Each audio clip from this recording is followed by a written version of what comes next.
coming up, being planned and executed there by the Cicuru Singers Group. And it's scheduled for July 11th, 12th, and 13th. Right here in Dominica. Only $50 gets you in. And I'm being told this is a VIP event for $50. I think that's a giveaway. Guys, your thoughts? Yeah, this show is going to be very good for the $50. The $50 will be well spent Yeah. if you do come out.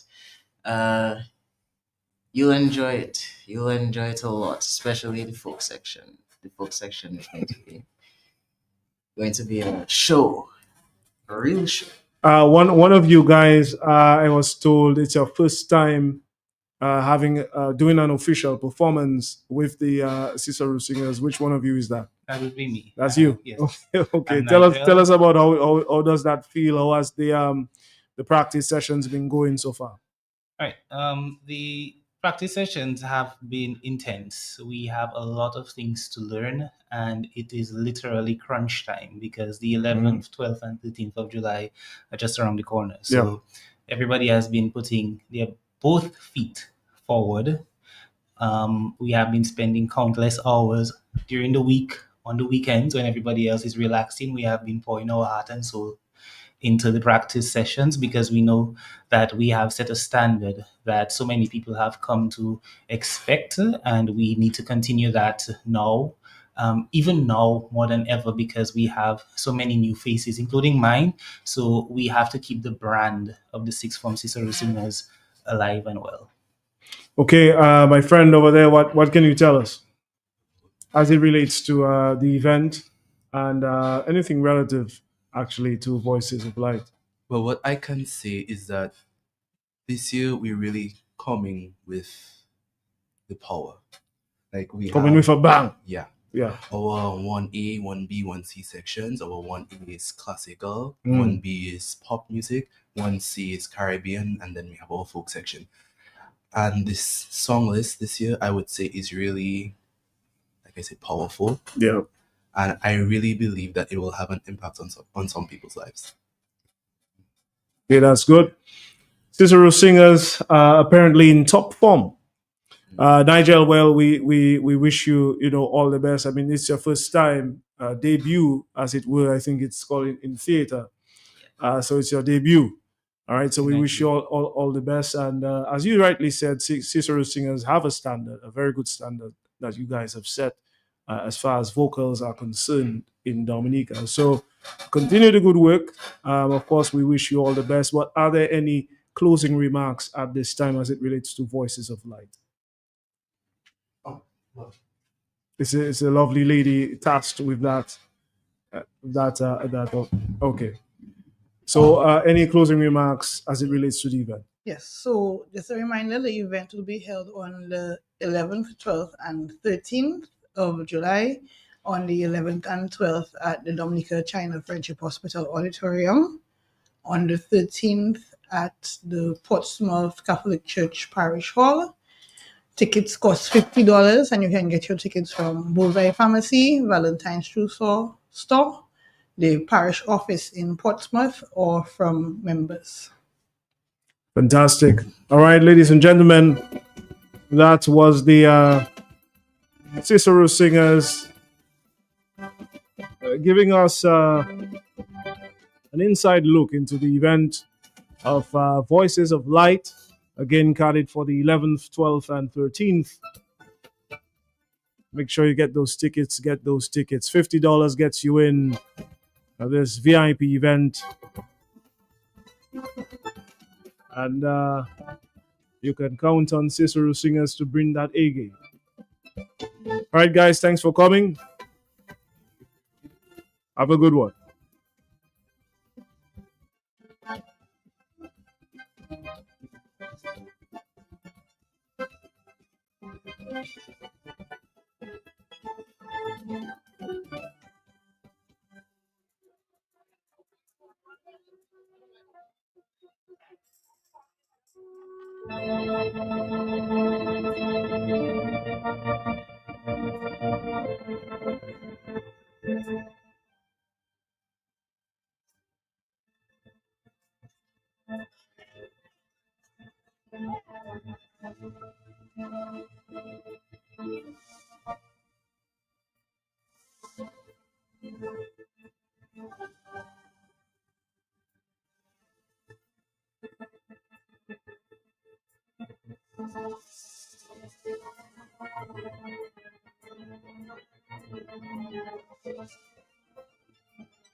Wow, wow, wow.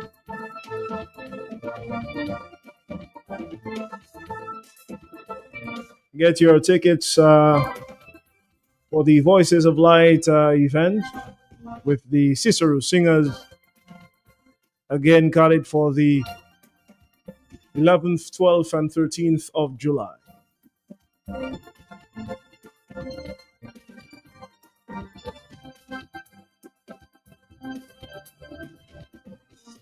All right, Dominica. So at this point in time, we're going to be talking trade unions in Dominica, the importance of the trade union. Joining me at this time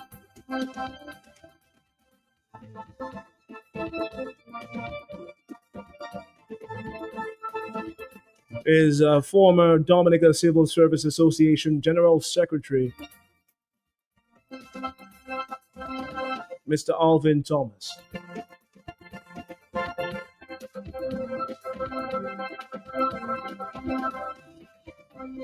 Of course, at some point, we will engage you within the program. You would be asked to call in and give your perspective. But let's get some introductory remarks from our friend, Mr. Thomas. Good afternoon. Good afternoon, Richie. How are you doing today, my friend? I'm doing well, brother. How are you? I'm good. I'm good. I do sense that from your voice. You seem to be doing pretty well. Yes, thanks God. Okay, so we're talking the importance of the trade union. Some questions I have specifically for you, but first, I would like to get your general comments on that. When you hear that phrase, the importance of the trade unions in a country, what comes to mind? Yeah, well, again, thanks, Richie, for the opportunity. Let me say a pleasant good afternoon to you and many listeners who are tuned in, both in Dominica and overseas. It's a pleasure to at least invite me here to share what I would consider my perspective on this question of the trade union movement, particularly in Dominica. Let me first of all begin by making a very bold statement, if I may.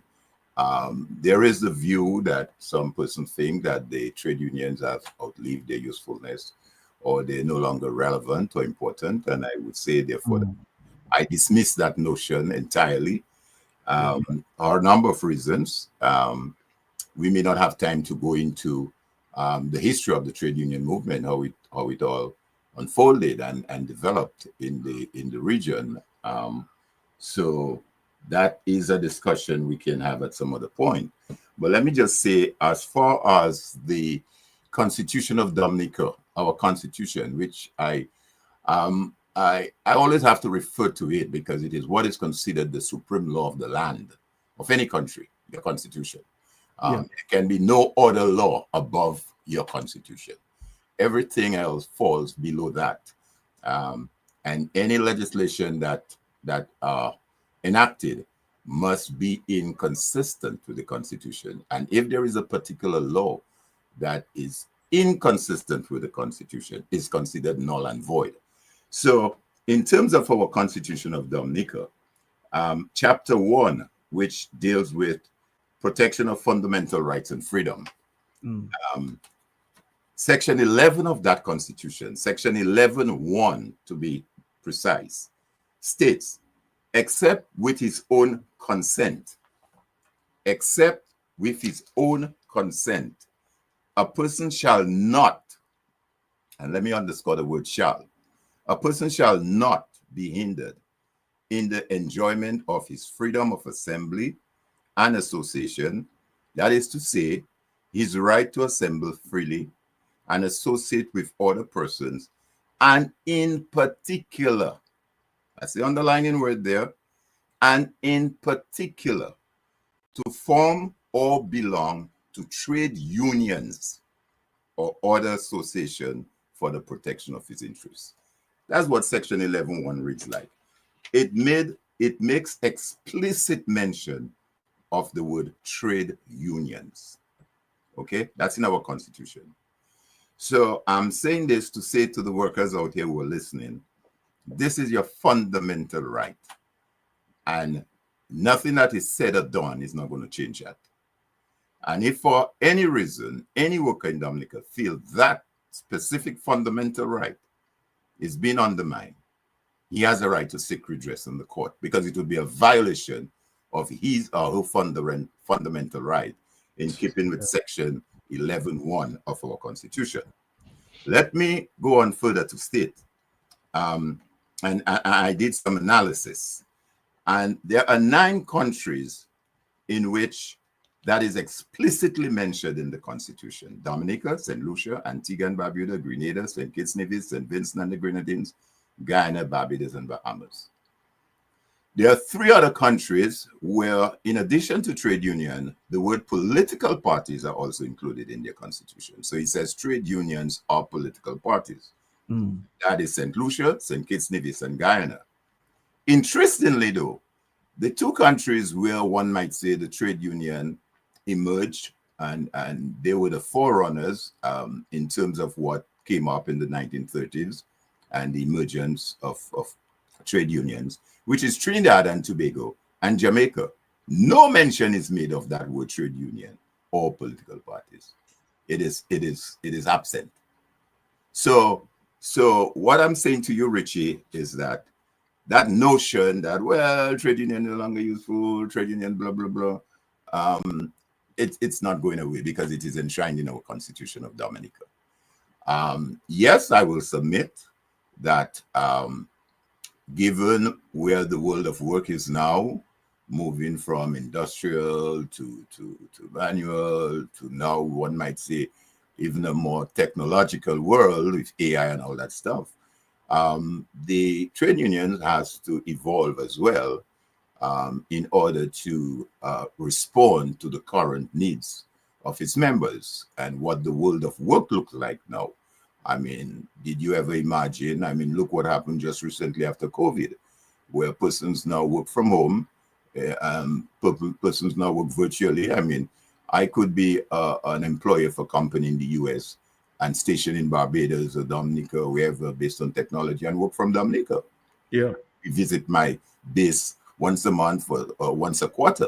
So the whole work environment has changed. And as a result, the trade unions now need to adapt to that. And the question remains, how do we adapt? How do we approach this new world of work that we have now and make that adaptation and still represent the interests of the work of the employee? Okay, let me ask you, thank you for that contribution. Reflecting on your years of service, what would you say was the most significant contribution the union at that time made to the protection of civil servants' rights in Dominica? Well, I would not even, in responding to that question, I would not even restrict it to just civil servants, because as a trade unionist, you have a specific interest if, say, you were a trade union representing public officers. But in general, you should have the best interests of workers in general in the country. And I served for a period of, say, about 12 years with the union. I came in initially as a field officer from 1983 up until 1989, when I transitioned to general secretary up until 1995. So combined, we look at a period of 12 years. Bear in mind, and if I may, the Civil Service Association predates all of the political parties that currently exist in Dominica. The CSA started as a staff association, not as a registered trade union, back in 1938, thereabout. It's a long time, over 80 odd years, thereabout. and then became a registered trade union back in the 60s when most of the trade unions became registered. Again, that's for another conversation. But in terms of the question you asked, and more specifically, we have seen over the years in terms of representation from the trade union and advocating on behalf of workers and their rights, a number of legislations that were enacted, and these came into effect based on the advocacy of the trade unions. We had, for example, the what we call the Labor Standard Act of 1977. It's Act number 2 of 1977, sorry. And that was enacted March 20th, 1977, which deals with the whole question of minimum wage, the whole question of working hours. Prior to that, there was no standard set, no legislation in place that governs how long an employer could ask his workers to work. But that act establishes working hours, leave entitlement, employment records. All of those things are enshrined in that particular legislation. And then we had, of course, again, the Protection of Employment Act. That is Act number 1 of 1977, enacted on March 28, 1977. And that deals with the whole question of redundancy, notice period, severance pay. All of these are issues that never existed before, but came about because of the advocacy of the trade union. When one is made redundant in the workplace, is there anything in there to protect the worker? Prior to that, there was nothing.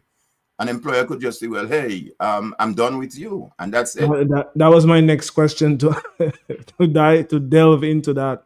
Some of the pressures, I mean, you and your team experienced as far as it relates to economic downturns, political pressures, or otherwise. No, How well, did you guys deal with that? Well, like I said, Richie, I mean, the challenge is a little different now. It evolves. The pressures come, and the trade union must continue to advocate to have a seat at the table as it relates to taking decisions on behalf of its members and by at large the workforce. Because bear in mind, again, I will say, a trade union in a workplace, whether it's CSA or DPSU or WOW, any one of them, if they negotiate benefits and condition, everyone in the workplace benefits. Yeah, that's the thing about it. So those who are free riders, if we may call it that, end up benefiting from the benefit that the trade union obtain. So yes, it continues to be a challenge, but I don't think it's a challenge that beyond the trade union. We have to insist, continuously insist. And let me also say, I think as one of the things I always say to employers when I have the opportunity to, I think it's in the best interest of the employer to have trade unions and have them organized. Because think of it this way, Richie. You have an establishment and you have 200 workers working there. You tell me as an employer, the one in human resource department or whatever, want to be able to deal with each employee one by one. So there is a leave issue, there is a time off issue, there is a pay issue. You have to, as the employer in your resource department, you have to call in Richie, speak to him separately. You have to call in Alvin, you have to call in Brenda, you have to call in Sarah, because in the absence of a trade union, you have to deal with them individually. Whereas if you have a trade union, there's a collective approach, and whatever is done collectively on behalf of the employees and representatives. Yeah. So I think it's that notion that employers feel, well, if you have a trade union, it's going to be a bad thing for the company. I think it's a bad notion and something that must be erased. It is in the best interest of the employer to be able to sit at a meeting where you have one or two persons representing the wider interest and the voice of the workers. On that note, Alvin, in your experience, what are the long-term consequences for a public service sector when unions are weakened or excluded from decision-making processes? You could also include the private sector as well. Well, if I may again just reiterate, I think it's a question of the leadership of the various unions insisting and continuing to advocate for them to be a part, to have a seat at that table. And again, I started off by referencing our constitution and the fact that in our constitution, it protects the employees and give him or her that right to belong to a trade union. Yeah, section 11.1. 11.1, section 11.1 of our constitution that deals with the fundamental right. It is your fundamental right. And you should not trade that for anything or feel intimidated. Now, the question always come up, well, workers weak now, workers are more politicized, and that may be true. That may be true, but it does not take away your responsibility to advocate, to stand up, to insist that that's your right. And as I said, if there is any indication that that right is being violated, then you have redress. You can seek redress through the courts. There are two other legislations that I could mention as well, and I mentioned the Protection of Employment Act, the Labor Standard Act. You have a Labor Contract Act that came in June of 1983. That's Act number 12. Again, Richie, it was because of the fact that especially workers in the private sector were being dealt with in a very Vikey manner. And it was felt, the unions felt there need to be some form of legislation that governs the term and conditions of persons, more so in the private sector, who are issued labor contracts. So there's an act there that needs to be followed, that a worker can insist, hey, I am entitled to a contract, which must spell out the terms of my condition, the termination condition as well. All of that is enshrined in the Labor Contract Act. And then finally, you have what is called the Industrial Relations Act of 1986, Act number 18 of 1986, that deals with questions as it relates to the recognitions of trade unions, collective bargaining, industrial agreement, dispute resolution, unfair practices, and essential services. That act is very broad. And again, Richie, this didn't just fall down in the sky, It wasn't because the employer feel, let me just say, no, they come about because the trade unions of Dominica and throughout the region insisted that we need to have those things in place. As I said, it will take another program for us to look at the genesis of the trade union, how it all came about back in the 30s, and to say also that the trade unions predated political parties. As a matter of fact, it was trade unions that gave political parties the what you might say the window to form as political parties. It's throughout the region. Trade unions existed way long before political parties. And it's out of the trade union movement political parties emerged, starting with Dominica throughout the entire region. And there was a reasoning for that. It was felt then at the time that here we are advocating on behalf of the workers. We're making all this noise. Folks like Isilo Black, Feliciano Free, Nichols for the CSA, a number of persons, because of the conditions were just terrible. But we felt at the same time too that you can do all of this advocacy, but if you do not have in place legislations to give effect to what you're asking. So we just spoke about the minimum wage, the Labor Standard Act. If we do not have friends in the legislature or persons in the legislature who can now say, you know what, we need to have a legislation that deals with the minimum wage, legislation that deals how you do settle dispute among, work in the workplace, industrial relations agreement. If we do not have legislations, then our talk is just talk. And that was how it came about, but we know what happens now, as they say, sometimes you climb the ladder and then you throw the ladder off so nobody else could climb after you.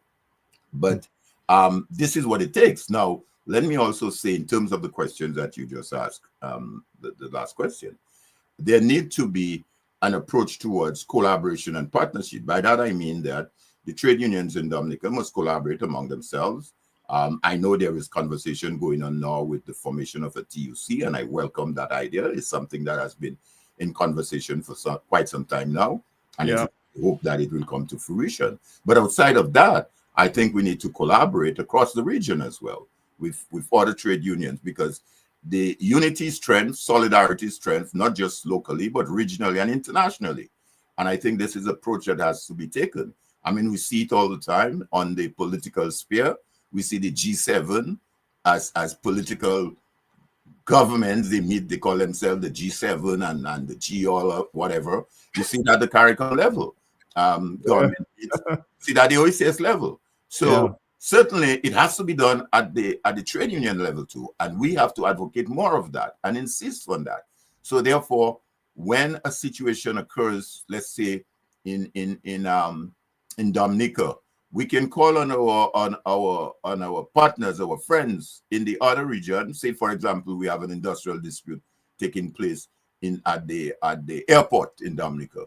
We can then partner with our folks in Antigua and elsewhere and say, hey, you should not allow any flights to come in. And similarly, so these are the kind of collaborations that have to take place.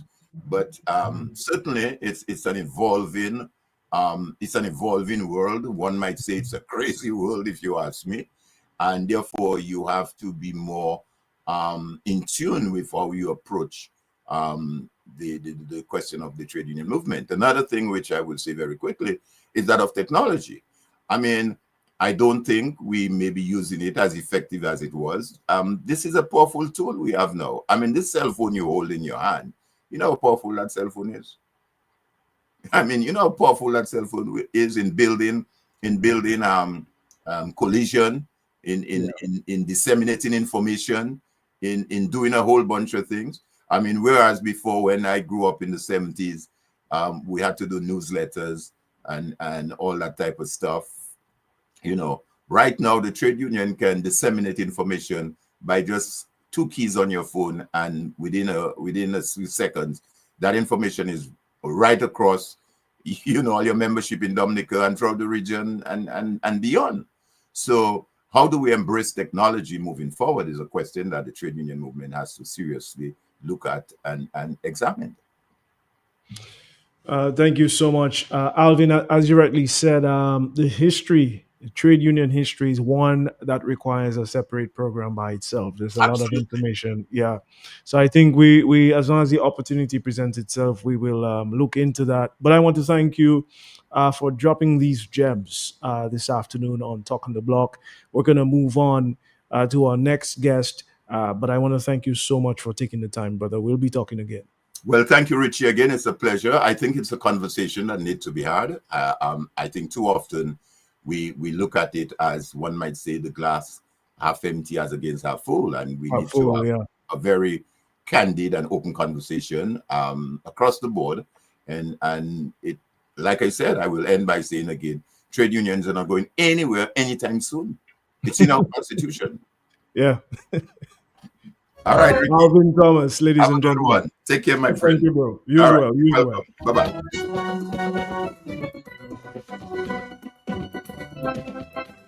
Excellent contribution.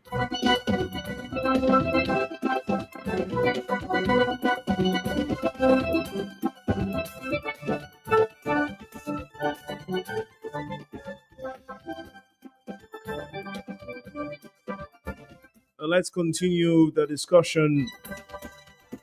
We're going to be speaking with the president of the Dominica Public Service Union, Steve Joseph, has made some time to engage us this afternoon. Steve, thank you so much for joining us. Your introductory remarks.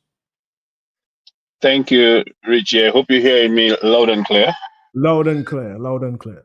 All right. Well, I heard Alvin and his exuberance and his confidence, and I want to endorse that 100%. That the trade union movement isn't going anywhere. Let me thank you, Richie, for having me. I would have loved to be in the comfort of my office, speaking to you, or even in studio, but I am on the field like any good and productive public officer. Yeah. on the field doing the work. But I just took a quick bite and I am with you. But I'm happy to engage because we are living in a time when we need the voice of the labor movement, of the trade union movement to be heard eloquently, clearly, and for all parties to recognize that there's value in the labor movement, and more so the public sector.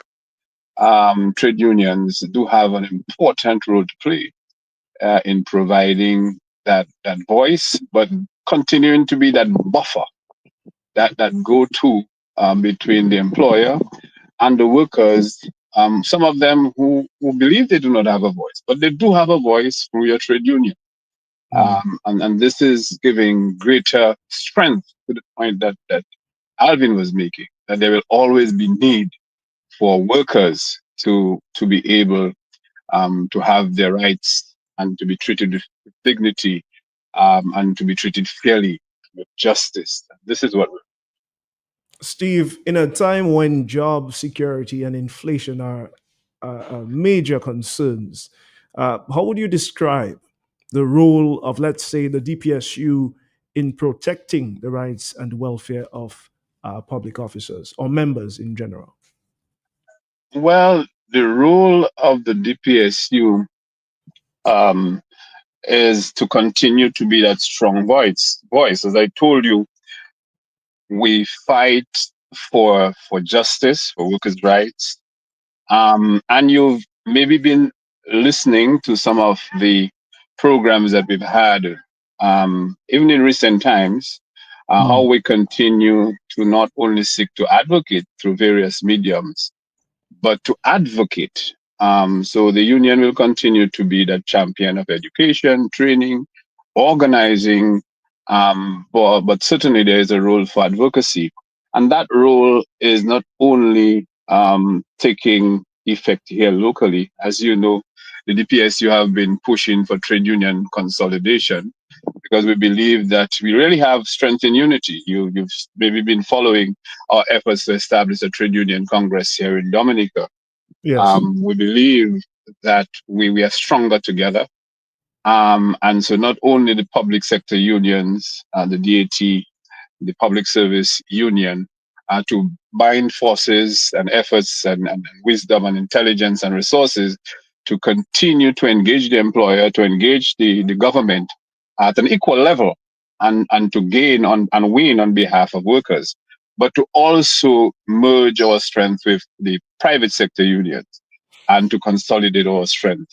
But the DPSU engages at all levels. So as I speak to you, Richie, I'm not only the president of the Public Service Union, I'm the president of the Caribbean Public Services Association. I'm also the titular of Public Service International. In fact, Public Service International, through unions like the DPSU supporting efforts to influence policy at the international level, just reported a win at the recent ILO conference, the ILC International Labour Conference, on a new convention being approved, Convention 192. It was organizations like DPSU that wrote letters to support that effort, that won some of the language change in that convention on behalf of workers who are engaging in work that deals with biological material. So people in solid waste, people in water, people at the hospital. And so people believe usually that the union is just making noise for salaries. The DPSU engages at all levels of the labor movement and continue to make an impact on policy that benefit. And usually you do not even want to speak about those who benefit and do not even give credence to the efforts of those of us who stand on their behalf. But you will always have those. But that is the role of the DPSU. We will continue to advocate on behalf of those workers. You see the effort we've put into the recent negotiations, even in the face of one union or one association accepting the DPSU continue to push because we believe that workers deserve a fair wage to combat inflation. We Yeah. continue to push for the appointments of public officers. And we began that campaign a few years ago. We continue to push for the elimination of the category of non-established workers. And we are happy that government has agreed to move in the direction of making some non-established, of 83 of them, put them onto the establishment. This is the work of the DPSU. And yes, government as a collaborator has taken the decision, but this has been a proposal of the union that government has now accepted and will continue to do the same. As someone who's been in the business for quite some time, based on your professional experience, what have been some of the union's biggest challenges in engaging our government? It may not be specifically DPSU, but what have you noticed on let's say wage negotiations, trends in working conditions as far as negotiations are concerned, or healthcare benefits? What have you noticed? Well, challenges, there are many, Richie, including including how unions are perceived. First of all, we are perceived as an aggressor.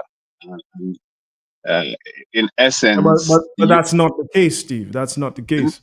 absolutely not. Absolutely not. Unions simply are made up of workers. These are employees.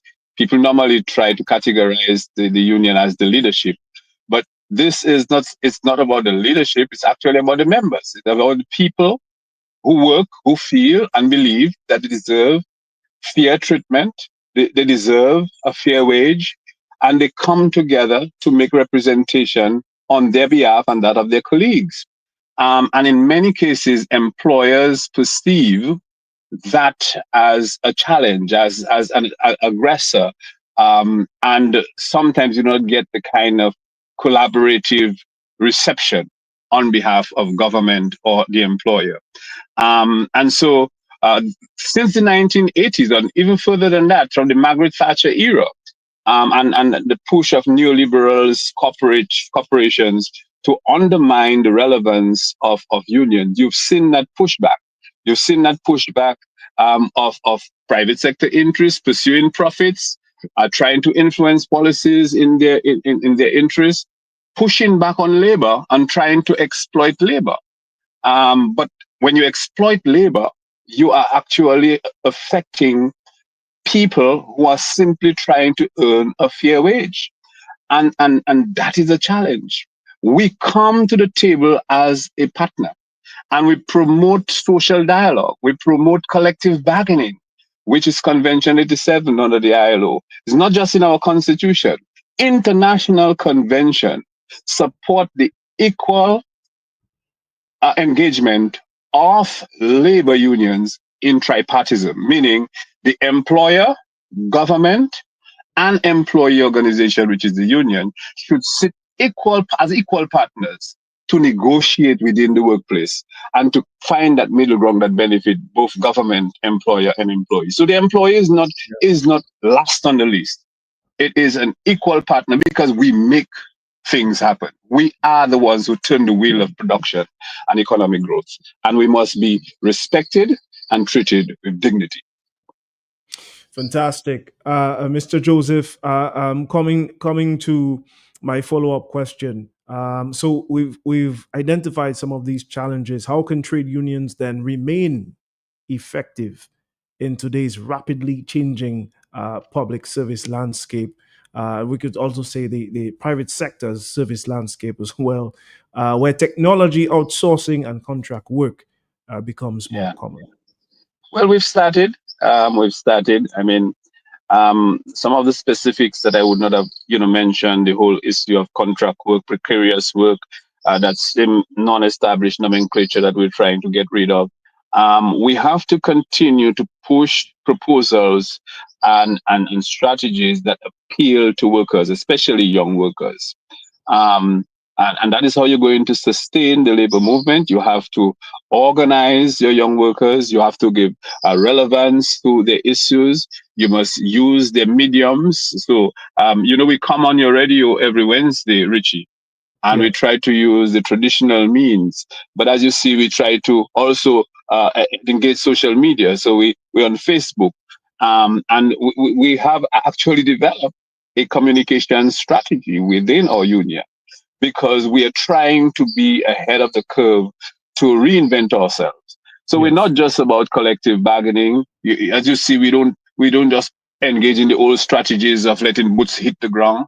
We are coming up with different programs. So if you go to the DPSU and understand our strategy, we have various programs that we've implemented just for our members, whether it's the health and wellness program, whether they can come and get health support, um, come and get small loans.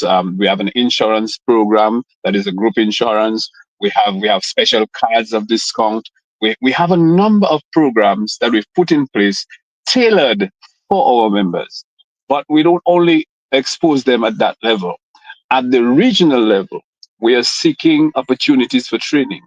So we are collaborating with organizations like the Cipriani College of Labor and Cooperative Studies that is giving opportunities for members to improve their knowledge and skills and get certification in the several subject matters.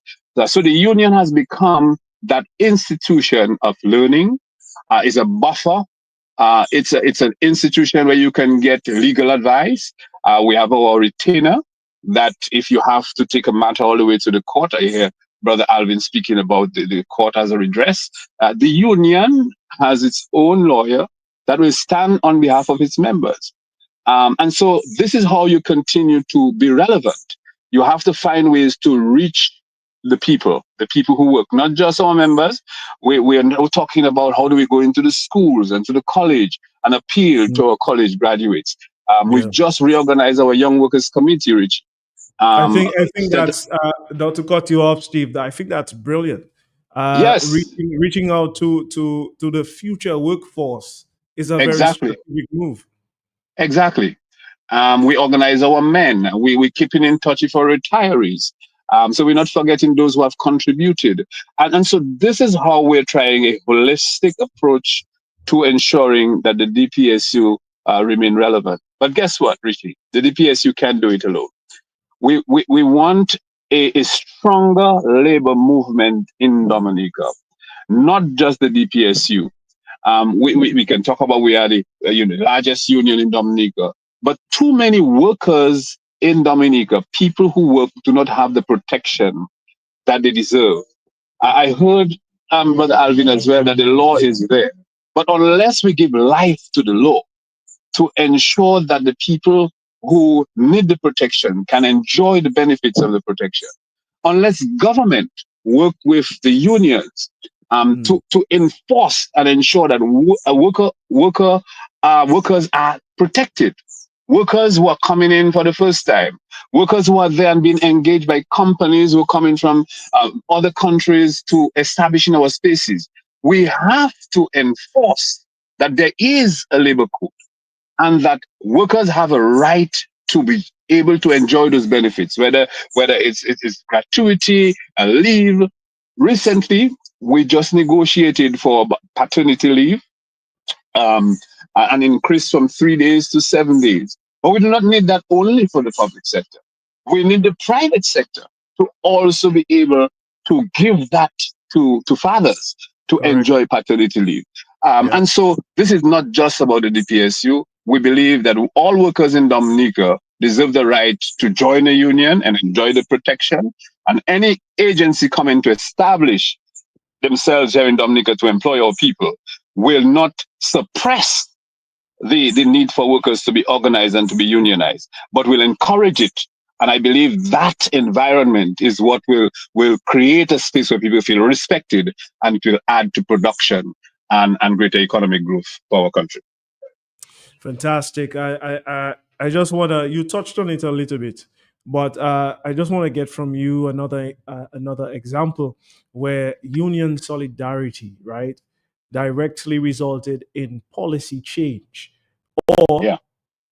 a reversal of a decision which negatively affected civil servants. Has that ever happened? Oh yes. Oh yes. Um, I mean, I just reached out to my colleague Brother Lita And we've been speaking about the power of consolidation. The Caribbean Public Services Association, for example, I've had several examples. We intervened in Montserrat when the British government was trying to enact a piece of legislation, and on behalf of the small union there. But because of our consolidation, we got the government to pull back on that law. We intervened in Bermuda when the government minister was taking the president of the union there to court. And that intervention caused that that court case to be thrown out. Here in Dominica, we've taken steps when legislation was going to be tabled in Parliament, and the union stood up some years ago, and that process was curtailed. So there is so much benefit in trade union consolidation, and this is why I believe the TUC is a positive thing for Dominica. Not only that you will speak with one voice, Richie, but we're going to have a situation where we can take up specific causes as a collective and that benefit all workers. Take, for example, the ombudsman in our constitution. That is another important element of our constitution that has never been implemented in Dominica for the 47 or many years that we're independent.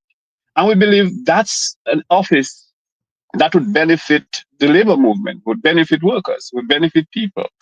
And that might be one of those things that the new Trade Union Congress can consider taking up as a mandate and as a campaign strategy to call for the implementation. Let me just ask you before you continue. Do you think, yes, as it relates to the union stance on this, do you think that positive engagement can occur between you and current government to actually see the establishment of an ombudsman? I cannot speak for the government, but I can tell you, Richie, we are discussing this matter as we develop the thrust, the mandate, the constitution, and the ethos of the Trade Union Congress. These are some of the things that we feel we can take up together. And I believe if government sees the merit in it, I hope that they can work with us to implement it. I believe it makes no sense having it in our constitution. We've not found a way to operationalize it, but yet it remains there on the books, unimplemented. It would be historic for any government to say, these are our concerns. Let us together frame how we want this thing implemented, but let us agree to implement it. I think that would be an approach. If needs be, and we need to go to a referendum if we are doing constitutional reform, then put it to the people and let the people decide whether it's something that they want to see remain in our constitution and give it life, implement it, and give it an operational ethos. So this is how I believe that the labor movement is going to maintain its relevance. It is not to splinter and to have more unions. What you need is a consolidation of strength with stronger union, with a stronger voice, having one mission to defend labor rights and win better conditions of work for those whom we represent. And for the next generation, who are under attack from artificial intelligence and all competing possible policies that will come on board. I do not see AI as only a potential threat. I see it as a great opportunity for us to retool, retrain, and prepare the next generation. But that as we implement this new policy framework, we ensure that our people are not worse off, that they gain better benefits, and we uplift our people to greater development. That's an excellent point, Steve. But you can imagine the global discourse on this. This is very controversial. Many persons are seeing the AI evolution, as it were, as a threat to the entire labor market. You're saying you're viewing this with the glass half full, Steve. But I have to. And if it doesn't work out for the benefit of young people, then people will not cooperate with machines. People will stand up. That is what led to the formation of the labor movement. It was the uprising. It was inequality and injustice, coming into the 1920s, from slavery into colonization, and then people started burning down things. And so, no matter what industrial revolution we go through, Richie, if it doesn't work for the benefit of people, people will rise up. When they hit the bottom pan, they will rise up and ensure that the demand change. So AI better work for us, or if it works against us, I would hate to see the day when there is a major confrontation between man and machines. We have to make machines work for us. Wow. Very, very profound, Steve Joseph. Yes, Richie? Let's see if we can entertain 2 phone calls. I have Right now, another 3 minutes. I have another 3 minutes with you. there you go. So very short, very quickly, we can take 2 phone calls. But Steve, I want to thank you again for taking the time. I know you have to leave, but Yes. this is very, very important. Thank you so much for giving us a greater insight into the workings of the union, the importance, why persons should get on board, and of course, supporting Mr. Thomas on the rights that are Yes. available right now for Dominicans to take advantage of as far as joining a union is concerned. I see some calls coming in. Caller, your live. Hello, good afternoon. Good afternoon. Yeah, it's an interesting discussion. We union because I want the union in Dominica they're going to flip. What is like the TUC, which was a thing that almost 30, 40 years is trying to form. It's only now I see they're really looking to see where they can get it together. Yeah, they're working hard on that. Huh? Yeah, they are working hard on that. Yeah, because unions to me they need to cooperate and work together. Correct. The workers have to get together. They have to know their rights. And I think these workers have abscond on their own rights. And they need to realize that the union really is more in their interest. Yeah. Because as a past public servant, I used to appear at all meetings of unions, and I find the union terms of membership and participation of the people as white really see union as being a vehicle to get some what they have to achieve in their life. So, Brother Joseph, you have me cut up for you. I know. That the joint trade union, trade union, the TUC, I think is a very good idea. Yeah. To get the members of the union mobilized again and let them know Yes. that they have a function, they have a critical role in society. Oh yeah. Absolutely. Absolutely. Let's get. Thank you, caller. Thank you so much. Thanks so much, caller. I think it's happening, Richie, because we've seen the commitment of 4 trade unions. In fact, we met last week. We're meeting again this week. We have the support of the International Labour Organization that has a consultant working with us. So I think this time around, there's no doubt in my mind that we're going to establish that TUC. And we want to really put, a sense of urgency for people to recognize that they must put behind them that element of intimidation and fear and recognize the union is in your corner. And no other person is in your corner. The employer have their goal on profits. The government has its own agenda, but it is the union that will stand in your corner. And the record is there to show that. So the TUC is well on its way, and hopefully we will have a launch. If not on the July 9th that we're planning, soon thereafter, because we're giving the ILO sufficient time to help us do a thorough development process. Let's take one more call before you leave. Caller, you're live. Yes. Good afternoon, Richie. Good afternoon. Good afternoon, Steve. Good afternoon. Richie, what I can say for myself, as long as there are workers, there are public servants, all together, union is going nowhere. They are there to stay. Yeah. Thank you. Thank you. Thank you. I know that voice very well. If most persons in Dominica had her verve and commitment, the labor movement would be a more powerful force in our country and the Caribbean. Steve, Joseph, again, I want to thank you so much for joining us. Any closing remarks at this time? Absolutely. I just want to, say that we continue to press on, especially in regards to this collective bargaining process, negotiations for this period 21 24. As you know, government tried to limit us for 21-24 and push us into 24-27. The union is continuing to push. We're going to maybe hopefully see if we can continue to collaborate with the Teachers Association. And I hope government is not trying to delay us. We want to bring this to a close.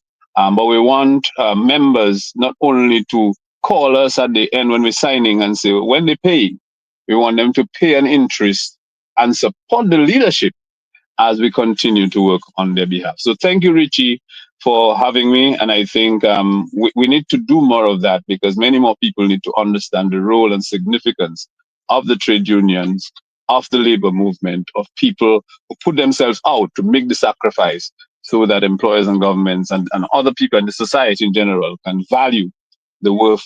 I've said it's an unsung hero that puts themselves at the mercy of the system to do that kind of work. But in the end, it's rewarding when you see the lives of workers change. Imagine what happens when a person gets appointed, that job security you talk about, or if a person moves from non-established and they know their gratuity benefit is going to be so much more appropriate.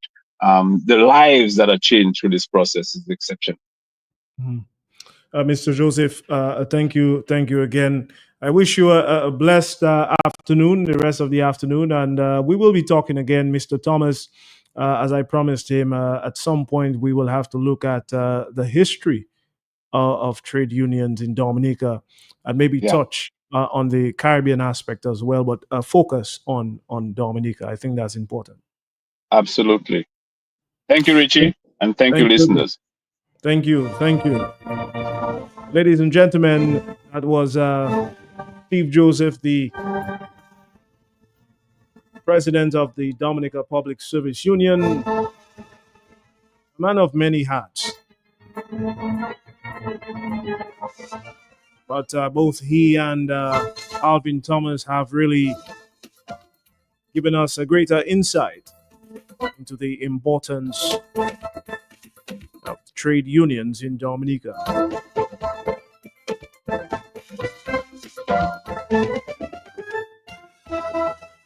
It's Monday, June 30th, 2025. The time is 2:15 p.m. Good afternoon.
All right, and those were our two guests, Mr. Alvin Thomas and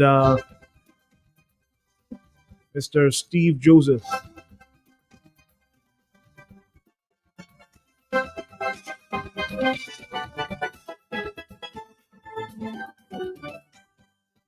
Of course, you heard their remarks and professional recommendations as it relates to the unions and the role and importance of the union.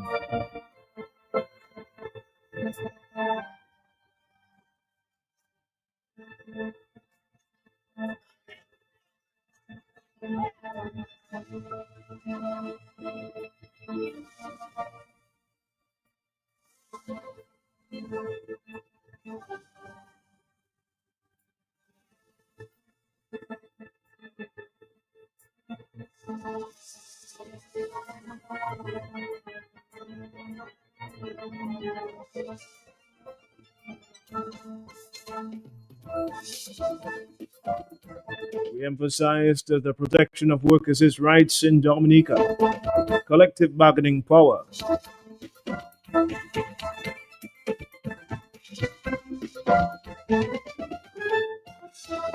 Both Steve and Alvin spoke on the advocacy for workplace or for workers in general.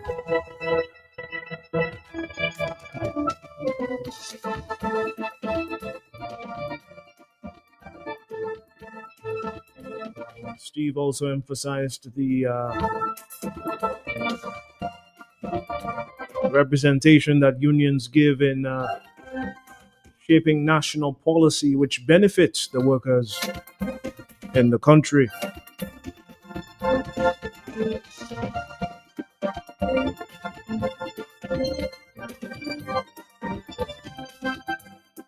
Feel free to call in and give your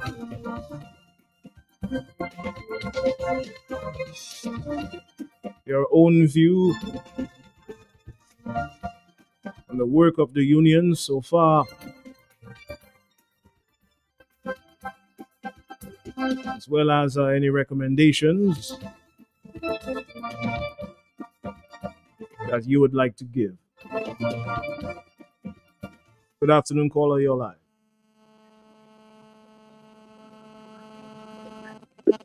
Good afternoon. All right, try calling us back.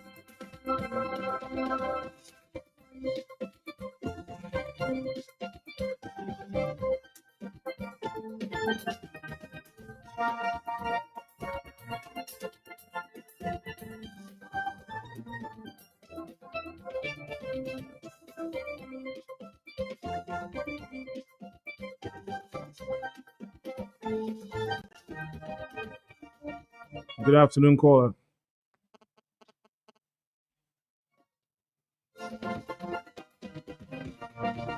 right, we seem to be getting some difficulty with that line, the overseas line.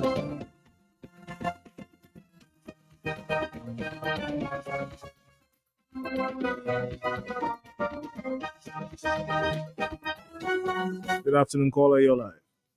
Hey, Mr. Richman, blessings to you. What's up? Blessings, bro. How are you? I cool. Listening there to Mr. Thomas and what's his name again? Mr. Steve Joseph. Yeah, and Mr. Steve. What I noticed for a couple of years now on a global scale, maybe it is done on, maybe the anticipation of how much people are going to be phased out where employment is concerned because of AI. And the brother said, if it is not working in our interest, what will happen? it is so subtly obvious. Can you imagine these two words, Richie? It is subtle and obvious at the same time, because to some people, they can recognize it, they can see it. But to others, it is quite clear. Because they're getting rid of the union on a global scale. You cannot get employment some places if you belong to a union. I don't know if you're following that up through the years, Richie. Yes, I have been. So it is a run up to the phasing out where they do not need manpower, the physicality of your engagement, because machine is going to take over you.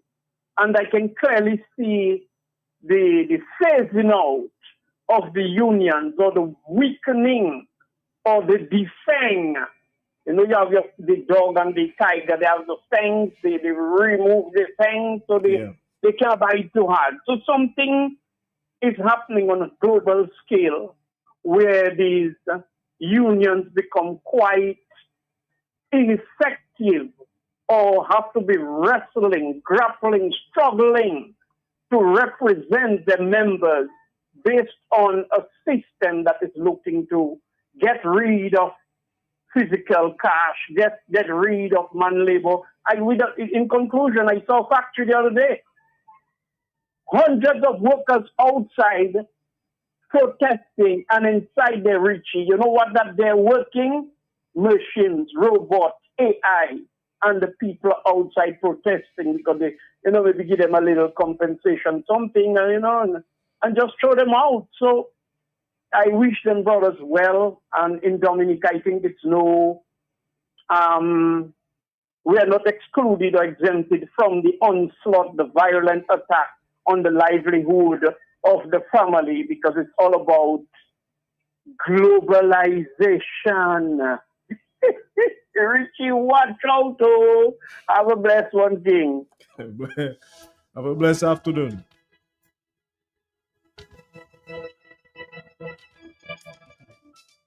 Caller, you're live.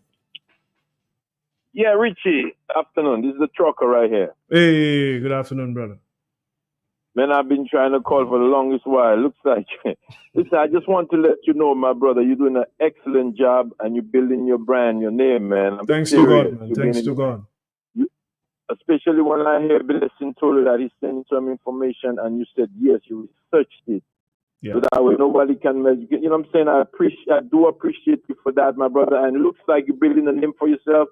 And no one can take what God has favored you with, my brother. Yeah. And you are the only one I see that could take Mark's place. You're the only one so far.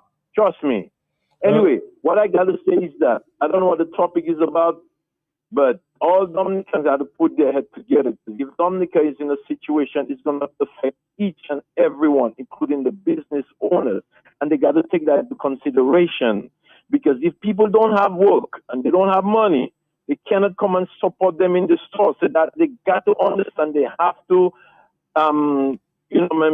be there for the people that's in the struggle. They have to understand the suffering and what they want for a better Dominica. Because at the end of the day, my brother, it's going to affect each and everyone. So we want a better Dominica. Let's fight, not fight, but let's come together, put our heads together for a better Dominica. My brother, you're doing an excellent job, man. You take care. Take care. Thank you, caller. This time we're speaking trade unions, the importance of the trade unions.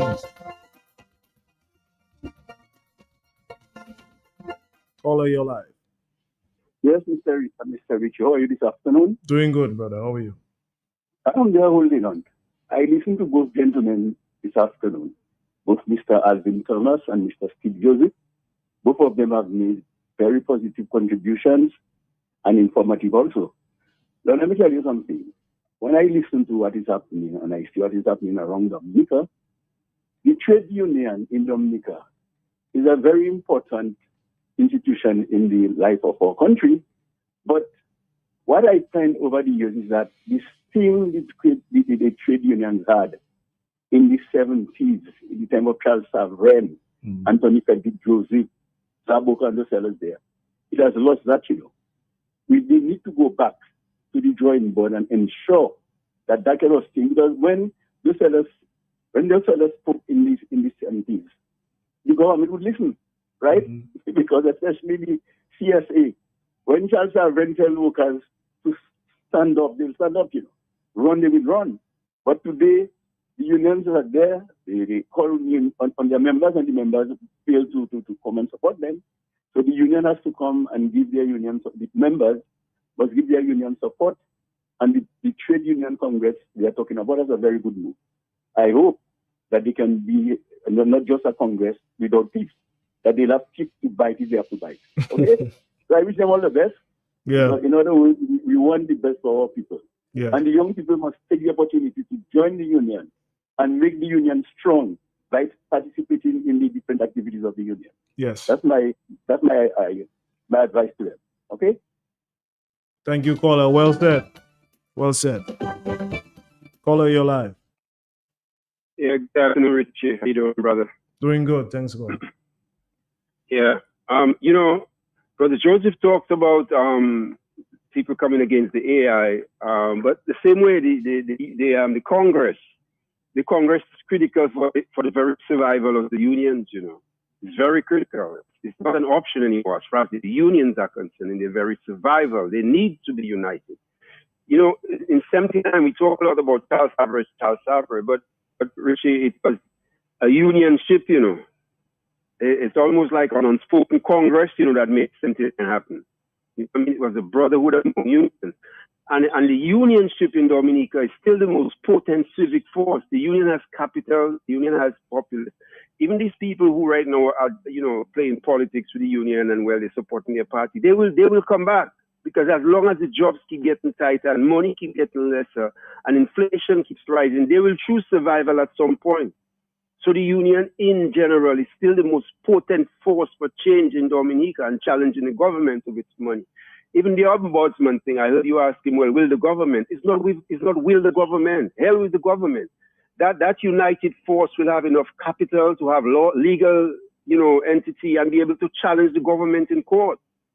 So that union togetherness, bro, is one of the most potent things that could happen in Dominica right now. One of the most potent in our stagnated political victimization process and all those things. The union, if its membership and its capital, it's still the most potent civic force in Dominica. I wish this guy success. I hope they pull that off soon because Dominica needs a union congress right now, more than ever.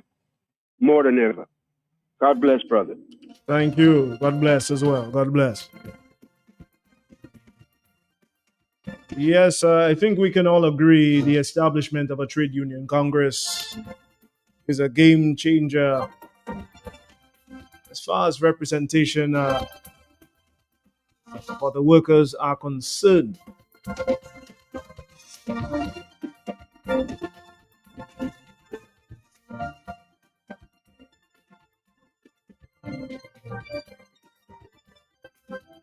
At this time, I'd like to say good afternoon to Henrietta James, Beverly, Tyson Isidore, good afternoon. Marlene Shillingford, good afternoon to you. And Tyrone, good afternoon.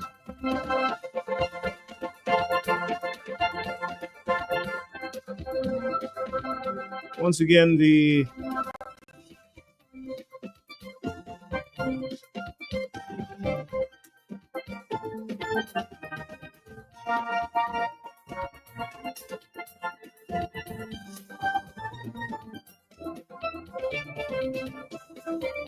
This show is sponsored by ESA Trading Limited and the New India Assurance. Let's take a break. We'll be back. We'll be back after this.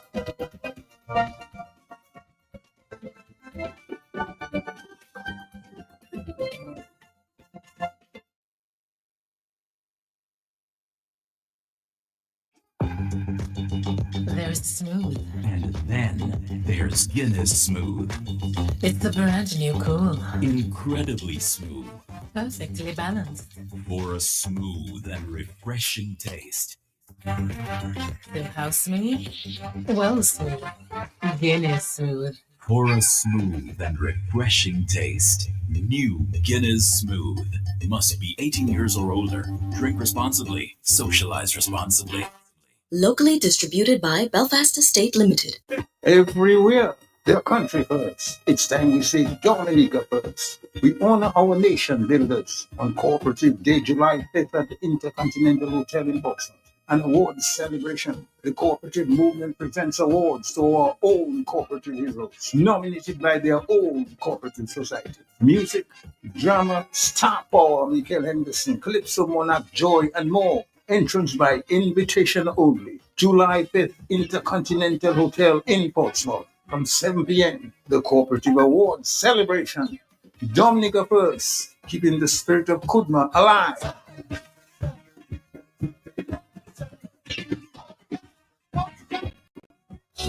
Our Lady of Fairhaven Cathedral presents the Jubilee Garden Party under the distinguished patronage of Her Excellency Sylvanie Burton on July 6th, 2025 from 3 to 8 p.m. on the State House grounds. The Jubilee Garden Party. Come, step into the evening of enjoyable live music and prepare to indulge in delicious food and drink. Sponsored by PDD Caribbean, Daspar, J. Astephen and Company Limited, The Fortune Hotel, Deepex Scholar Lab, Next Connect, and the Government of Dominica. Proceeds will support the renovation efforts of the historic Our Lady of Fairhaven Cathedral and support the Feeding Jesus program. See you at the Jubilee Garden Park, July 6, 3 to 8 p.m. Tickets available at Deepex, Next Connect, and Bullseye Pharmacy. Only $200 gets you in. Dominicans, Dominicans, enjoy your property, protect your property. You homeowner and businessman, protect your property, enjoy your property. Can't wait for the hurricane, can't wait till you flood out. Can't wait till you fly out and all your business running out. Remember, no insurance company will insure your property when a storm is approaching. Get ahead of the hurricane season. Insure with a company who gives you the assurance of payment for your valid claim. Come speak with us today at the New India Assurance Company Limited, upstairs AC Shillingford and Company Limited, 24 King George Street, Roseau. Bring along an up-to-date valuation from a qualified engineer and get insured today.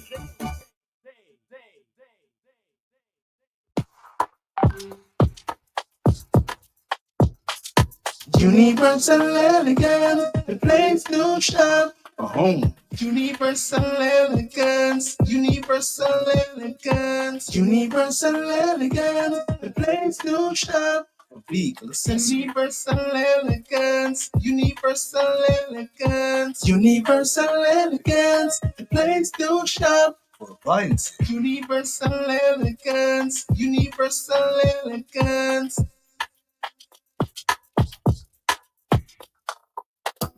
Good afternoon to the general public. This is the Public Education Officer for the Dominica Solid Waste Management Corporation. We would like to inform the general public that there is an ongoing fire on the landfill in the tire section. We are presently trying to get it under control, and we ask the general public to please bear with us as we, along with the fire service, try to get this contained and under control.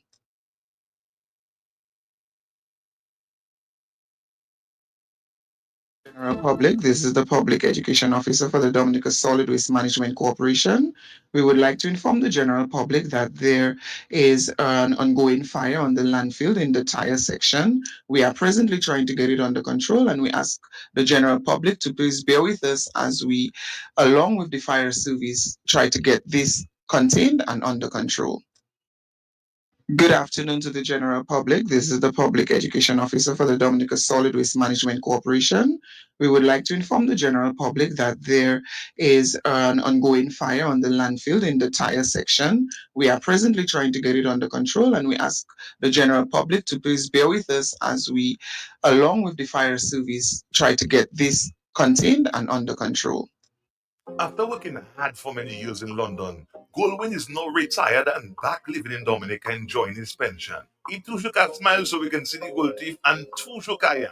I met him coming out of Floss's with the help of some staff carrying different foods, drinks, and meats to his vehicle. Myself too fast to go and ask the man what's up. Is their story start? And when we finish 12 hour words, so that can be modest and Dominic Puffini la hamwe. I said, Goldwyn, speak in English, don't force it. Then he said, I shop with intelligence, yeah? At Floss's, you get the most reasonable prices for the bag flour, rice, sugar, milk, beers, soft drinks, water, rum, and so much more. Prices and quantities to fit your needs, mate. Because you just come down and want to tell me what I know about Floss's already. That's where I shop. It's not you alone that want to save money but still get the quality goods. That's right. And if you're listening to this ad, go and check out Floss's for yourself.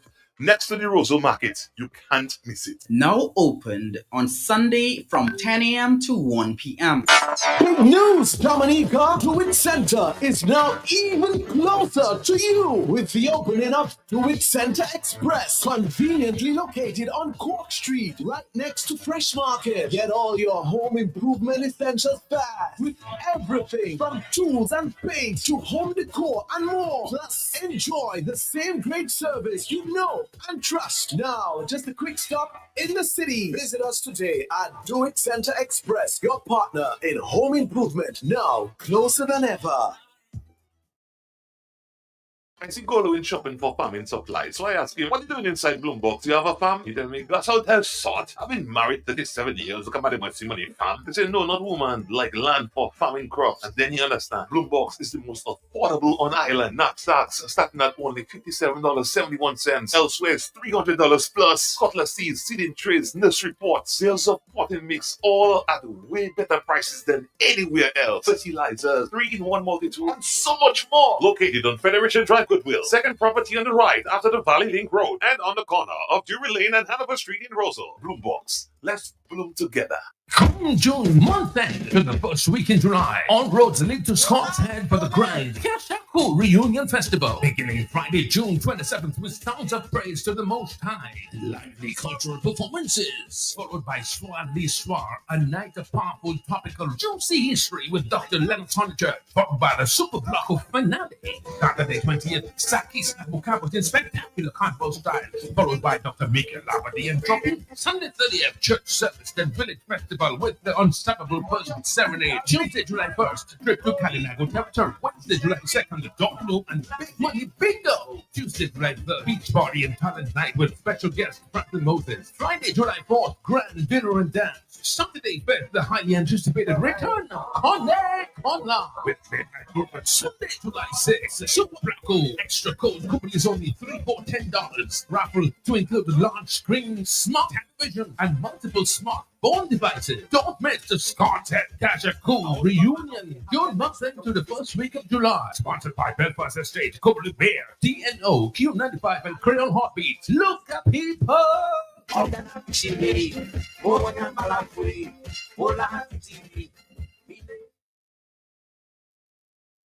Good afternoon to the general public. This is the Public Education Officer for the Dominica Solid Waste Management Corporation.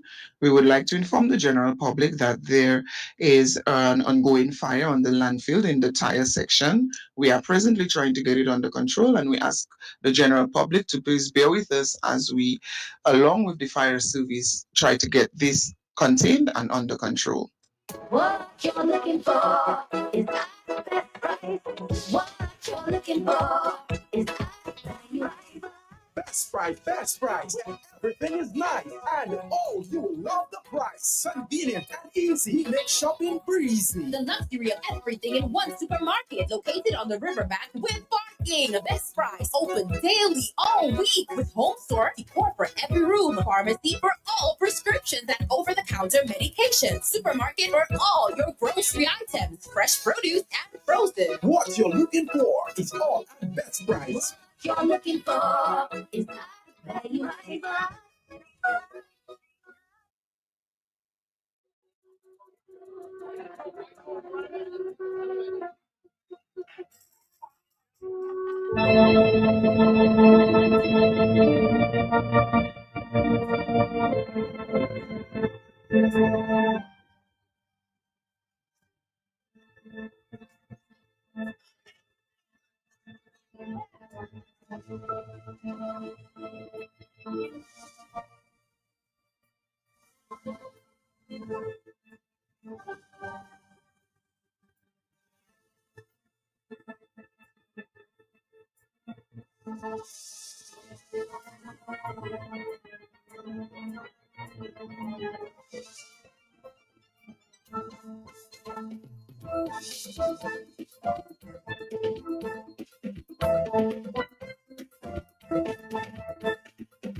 As we close up this afternoon's edition of Talk on the Block, again sponsored by ESA Trading Limited and New India Assurance.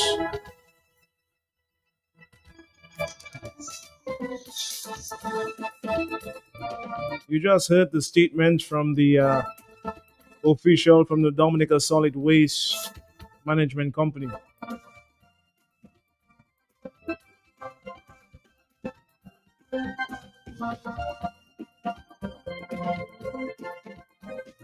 So, to all concerned,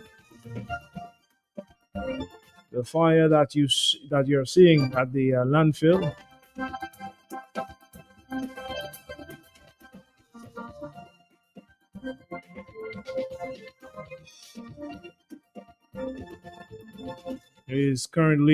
efforts are currently being done to contain this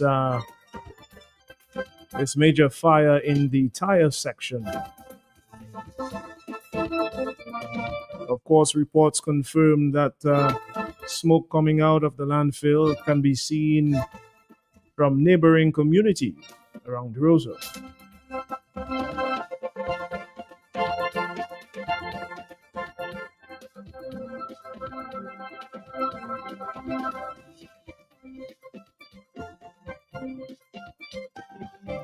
So rest assured, there's no need for alarm, okay? This will be rectified. I know some persons are asking,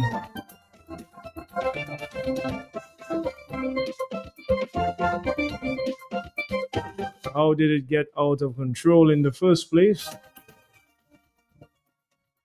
Maybe the public relations officer of the Dominica Solid Waste can put out a statement on that.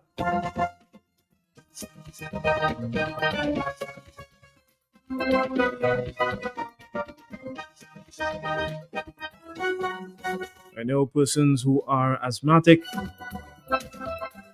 or suffer from some kind of respiratory issues in that area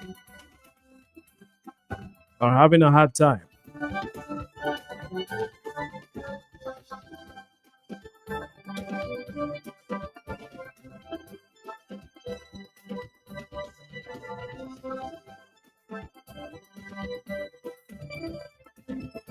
And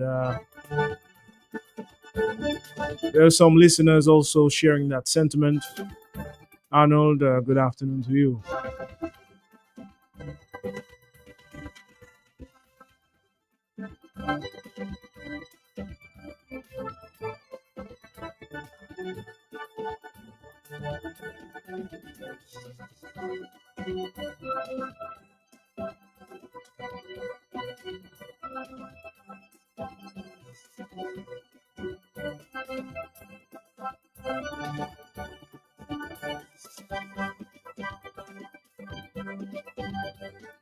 Let's take another listen, huh? One more time. Good afternoon to the general public. This is the Public Education Officer for the Dominica Solid Waste Management Corporation. We would like to inform the general public that there is an ongoing fire on the landfill in the tire section. We are presently trying to get it under control, and we ask the general public to please bear with us as we, along with the fire service, try to get this contained and under control.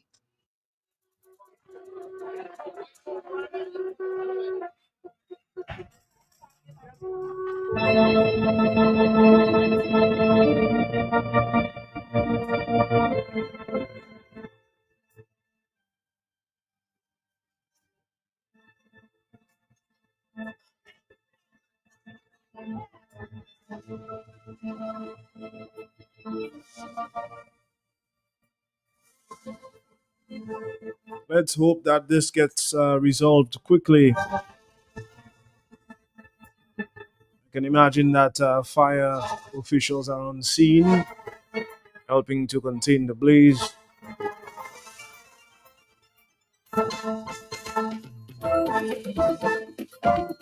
Hopefully, there are enough trucks available right now to deal with this quickly.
Dominica, that's it for me.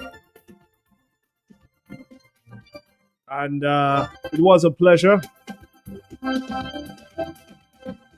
on this 30th day of June.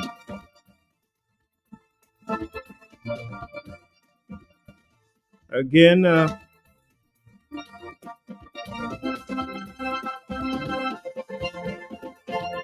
I can understand how the folks living near the landfill feel right now.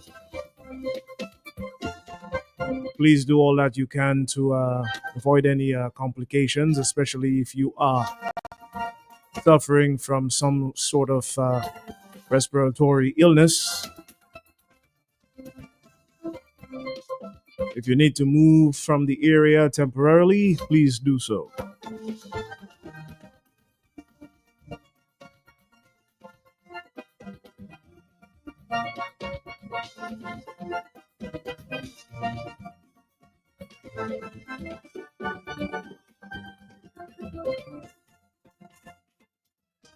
But yes, my friends, that's it for me. Thank you so much for your engagement today and this afternoon. We spoke on the importance of the trade unions in Dominica. Special thanks to our guest earlier on, Mr. Alvin Thomas and Mr. Steve Joseph. A blessed afternoon to you guys. And of course, stay tuned to the big station, Q95 FM.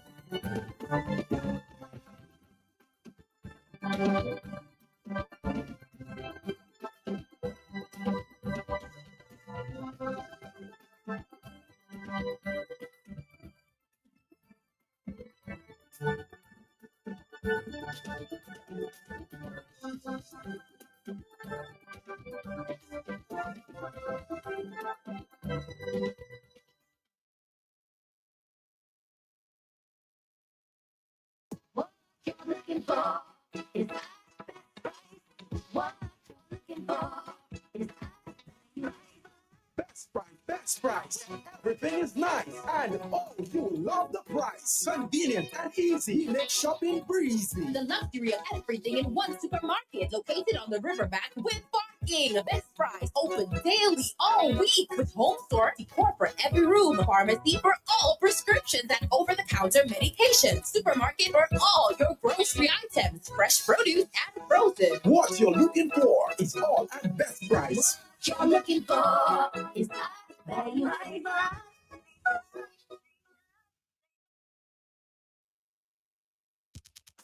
When you want the best, you do. Shop at SCN. Better than the rest. Go shop at SCN. And they all compare. Shop at SCN. You get more for life than they. Shop at SCN. Shop at SCN. Yeah. Shop at SCN. Shop at SCN. What is that? Shop at SCN. SCS family, customer friendly. With free locations, it's so convenient. And our prices, Madam Mister, that's where you belong.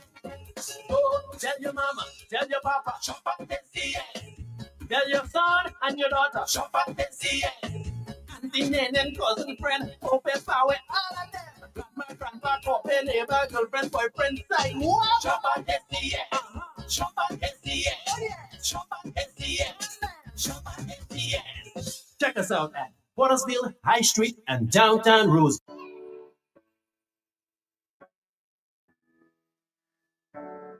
Going green isn't always easy, especially when options are limited. But at ESA Trading Limited, we're changing that just for you. We're proud to offer sustainable solutions that help you make a real impact, one small step at a time. Say goodbye to styrofoam and hello to our compostable clamshells, trays, and baggers products, the perfect eco-friendly upgrade for your takeout packaging. Because great food deserves a great container, and ours are sturdy, stylish, and earth-friendly. We've got it all. Clamshell bowls and lids, cake plates, corks, round containers, forks, spoons,